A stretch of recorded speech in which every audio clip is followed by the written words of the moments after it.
Peace, and welcome to another episode of the Quranic Remedies, where we spend about 15 minutes exploring a page from the Quran together and seeing how we can apply the verses to our lives. And hopefully, with God's permission, it helps us heal our brain, body, mind, and soul.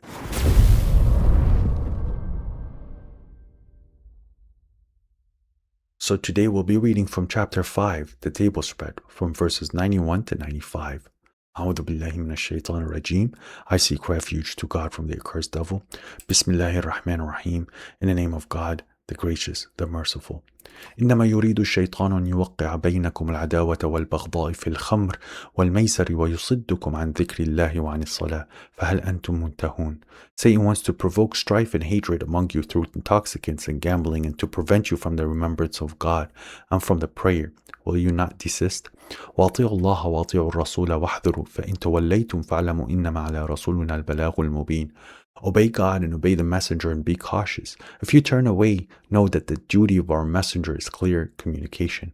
ليس على الذين آمنوا وعملوا الصالحات جناح فيما طعموا إذا ما اتقوا وآمنوا وعملوا الصالحات ثم اتقوا وآمنوا ثم اتقوا وأحسنوا والله يحب المحسنين.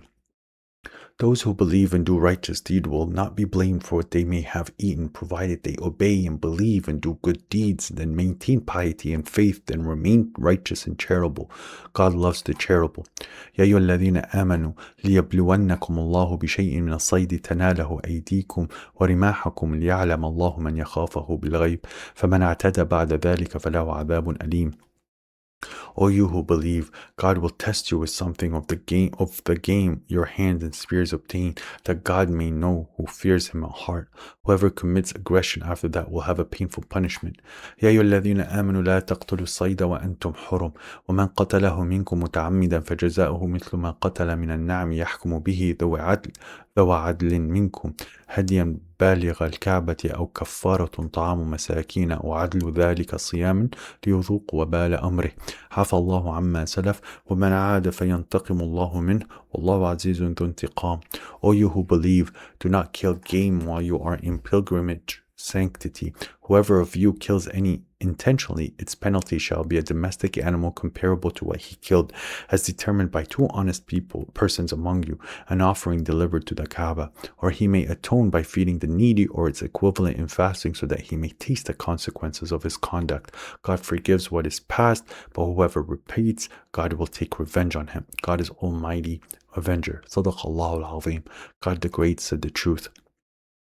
The verses today start with where we left off last time in regards to Satan's handiwork, how Satan deceives the people by creating these things from what God has shown us on this world and putting them in a way so that the people would fall into addictions and vices.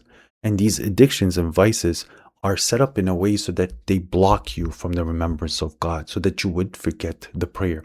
And one of the things that these vices have is the ability to cause these problems within each other, to cause hatred. We clearly see this under the people who are intoxicated, where they commit crimes, where they are unfortunately hurting each other just because the filter is gone. When somebody is drunk and intoxicated, whatever filters they have that prevent them from doing certain actions, sometimes it goes out of the window when they're intoxicated. And you could see that in the courtrooms when someone says that, oh, I was under the influence or I was drunk. This again is clearly demonstrated with people who can drive a car very well, but when they're drunk, they're not, and then they might end up killing somebody or hurting somebody. These are all ways that the person is putting himself in a position that on the day of judgment, he still has to answer for his crimes. Unfortunately, this is not going to be accepted from you that, oh, I was drunk, and therefore I hurt this person or I hit this person because of this intoxication that I was in. You put yourself in that situation willingly. You knew the effects of this drug that you're consuming, and you knew that it can cause problems, but yet you did not observe piousness. You did not observe awareness. You wanted to chase this worldly life, and then you found yourself in a situation where the influence of the devil was so strong on you in the time where you did not have the ability to decide properly. You lost control over yourself, and then now you ended up in a situation where it can lead you to hell. If not, you have put yourself in hell because of these decisions that you have.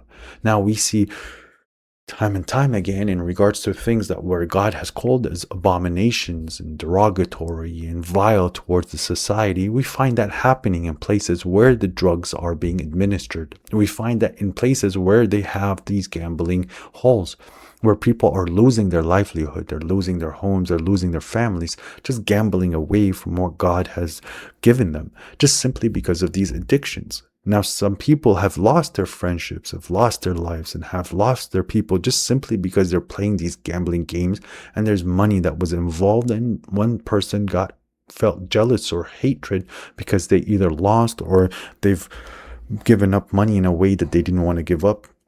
Now, an interesting thing that we need to realize is people dime and nickel very quickly. So when it comes down to purchasing things and going shopping, they do sit and assess how much is an object and try to save $1 or $2. And sometimes they just opt to not buy it just because of its certain value or how expensive it is.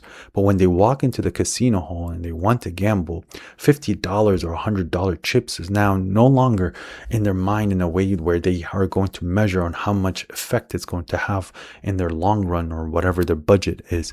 That sometimes goes quickly out of the window is just simply because the environment is set up so that you do not remember God, so that you're buying into this enjoyment that is coming to you, this temporary enjoyment, and then you fall into these traps that Satan has built. It's just the whole purpose of it, as God is telling you, is just to prevent you from God, from the remembrance, from the prayer, and to cause this harm. And this is why God is telling you, will you not desist? This question is not so much of a advice, it's a command. God has made it clear to you what the devil's plan is. So why are you not now avoiding it? Now, the cool part is in the verse before it, where God is telling us about the wine and gambling and also added divination and the idolatry. God is telling us to avoid it. There's certain concepts in the Quran where God tells you do not approach it. This is in regards to, for example, adultery. Do not open the door and try to approach adultery or be in a place where adultery happens. But here, the word avoidance, there's a little difference. There's no harm and there's no blame for you that if you're sitting in a restaurant where your intention is to go eat, but yet that restaurant is serving alcohol. So this is where it is in your presence, but you're avoiding it. You're not somebody who's partaking in it. You're not the one who's playing in it. Walking through a casino or watching somebody gamble is not going to cause you any harm or problem or blame. You could be utilizing your time somewhere better, but there is no blame on you because you're clearly avoiding this handiwork of Satan, this handiwork of the devil. But in regards to zina, it's not something that you should be just avoiding. You should be not even approaching it or be in its vicinity or opening the doors for such actions. And God is telling us again, after he said to avoid it, obey God and obey the messenger. And you have to be very aware. Obviously, the messenger, when we're obeying the messenger, we are putting him as a leader. If you're a believer, he's the one who's going to be in that position of authority over those who have positions of authority in the community. He's in the highest rank under God, and he needs to be obeyed, but not obeyed in a religious sense, but obeyed as a community leader. God tells us that if a person chooses not to accept that, then the messenger's role to that person is just to make sure that he gets the clear notification, the clear warning that, I've told you the truth. This is the tradition of God. This is the way of God. If you choose to turn away, I've informed you so that on the day of judgment, you have no exit. Now, we see a lot of individuals that are partaking with these vices, these things and addictions that the devil has given them. We find them to be, unfortunately, because they're lacking the remembrance of God, that when they do lose their filters, they end up showing their true sense. If there was no gate for them and their inner programming starts to reveal itself, as we say, their true colors. Now, when somebody who is very conscious of God, who tries to remember God often, and who prays often, if they do get intoxicated, their thoughts are going to still try to somehow find himself back to thinking about God because he's naturally programmed to do so. This is something that you can notice when you're about to fall asleep, because there is the intoxication of sleep and there's the intoxication of death as well, where that filter is taken away from you. And you might have thoughts where you are no longer capable of actually guiding or maneuvering the thoughts. And it's just something that happens because of your inner conscious.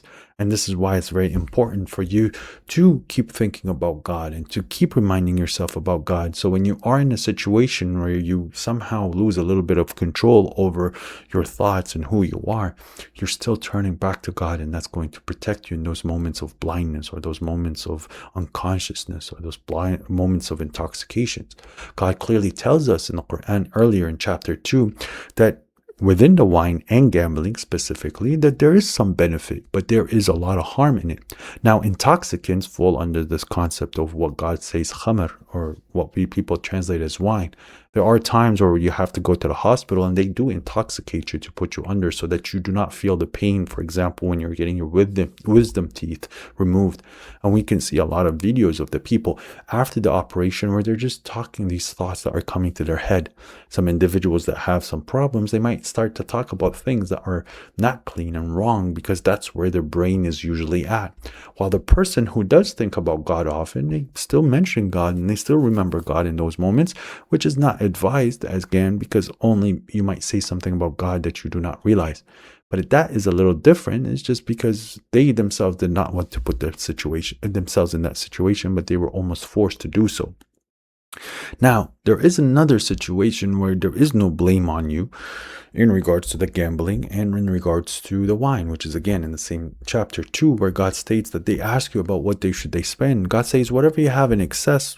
And this is now, someone can take that in the wrong way. Does that mean that person is permitted to drink or to gamble? God is telling you here that there is no blame in what you taste. So it's just this little tiny taste of what the alcohol is, or having like a little tiny game of a gambling just to kind of play a little bit, but not to put yourself in a position where you are now engaging with this addiction, or you are becoming drunk, or you are excessive in the way that you're gambling. I'm not saying that it's permissible. God is saying that there is an okay moment where you are just simply trying it or simply tasting it. And again, this is about wine and gambling, as God says in chapter 2. But notice this verse where God is saying that there is no blame for what they have tasted, provided one, they obey and believe and do good deeds, then maintain piety and faith, and then remain righteous and charitable. Now, the word that is oftenly used in this verse is the word taqu, which is awareness. So it says, إِذَا مَا اتَّقُوا وَآمَنُوا وَعَمِلُوا الصَّالِحَاتِ ثُمَّ اتَّقُوا وَآمَنُوا ثُمَّ اتَّقُوا وَأَحْسَنُوا. So God here is clearly telling us that this verse, there is some similarities in regards to what God has revealed earlier in the Quran in regards to people spending on wine and gambling, and God telling us the excess.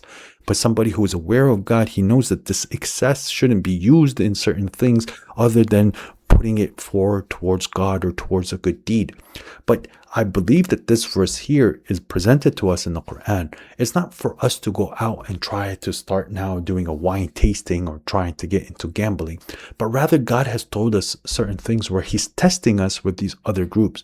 Now we have these Christians that claim that Jesus did drink wine, and that he obviously in their curriculums that Jesus did not get drunk, nor did he get tipsy. He used to have one glass of wine, which now we can see that there is a group that does drink, or they have some concepts of alcohol, and he was obviously a prophet of God and someone who's a messenger.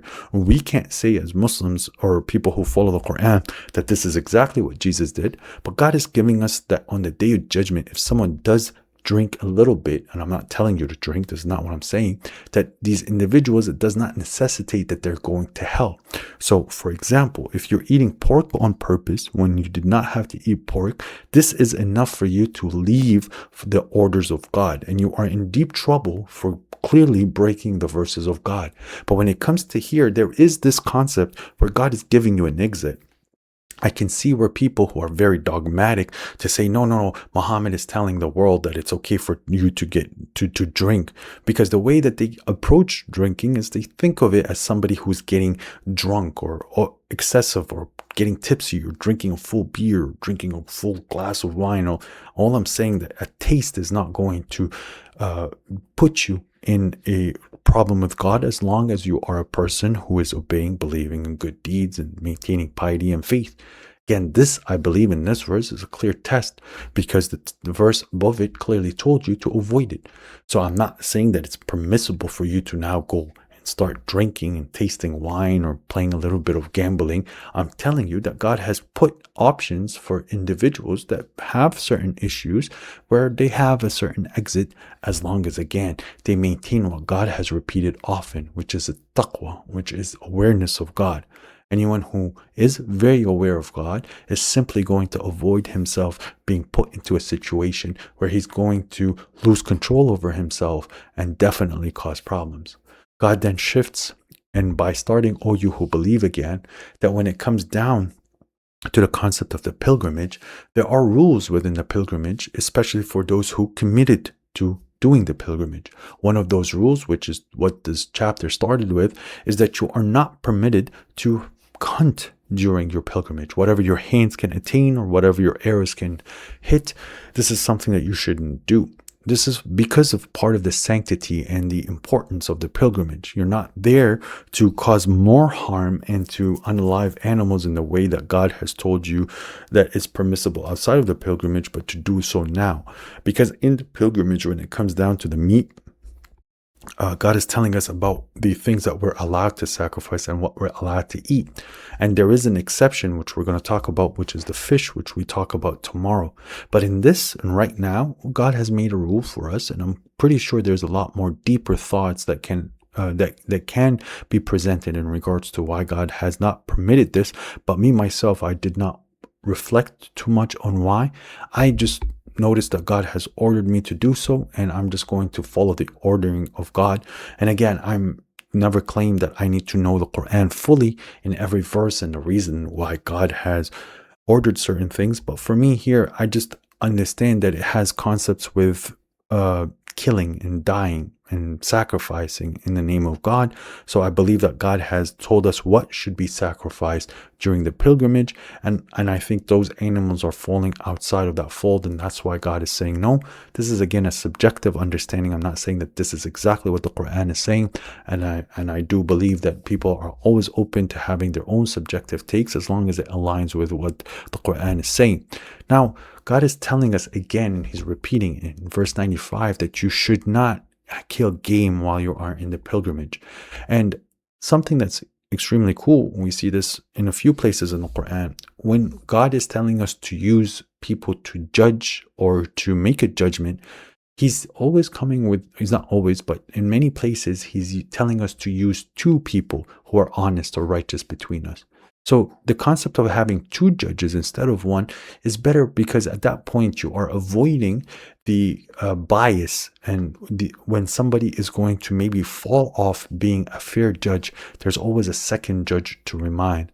This is one of the verses where God states to use two honest people to determine the size of the crime, so that there could be an equivalent way of atoning the person's sin by a proper sacrifice that is taken to the sacred house or to the Kaaba, where it shows us again that the Kaaba is a place for people to go find a meal, because we keep needing to feed the people around the Kaaba, which unfortunately in this day and age that has been changed and modified because people have forgotten what God has said. But there is also where, when we're talking about divorces, that there should be two honest judges as well to try to mediate between what is right and what is wrong during a divorce.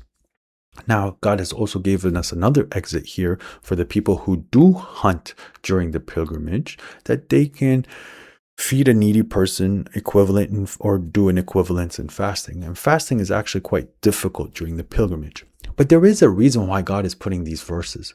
Now, the pilgrimage, it requires some striving on your end. It's not a simple task. It's an amazing task, and it truly purifies you and brings you closer to God, but it's not a simple task by any means.